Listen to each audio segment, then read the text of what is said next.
మందమరి పట్టణ ప్రజలకు మరియు శ్రీ చైతన్య విద్యార్థులకు వారి తల్లిదండ్రులకు బోనాల జాతర శుభాకాంక్షలు. సో ఈ బోనాలు 1813లో మొట్టమొదటిసారిగా మధ్యప్రదేశ్లోని ఉజ్జయిని ప్రదేశంలో ప్రారంభించడం జరిగింది.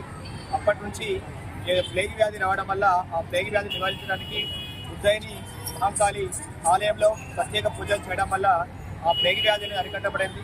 దాన్ని అనుసరించి ఆ విధంగా అరికట్టడం వల్ల సికింద్రాబాద్లోని ఉజ్జయిని మహాకాళిలో మహాకాళి విగ్రహం పెట్టి ఆ విగ్రహం వల్ల అందరికీ ప్లేగ్ వ్యాధి నివారించడం జరుగుతుందని చెప్పడం వల్ల ఈరోజు సికింద్రాబాద్, హైదరాబాద్ జంట నగరాల్లో ఈ బోనాల జాతర చాలా వైభవంగా, తెలంగాణ రాష్ట్రంలో ప్రతి ప్రాంతంలో కూడా వైభవంగా ఈ బోనాలు జరుపుకోవడం జరుగుతుంది.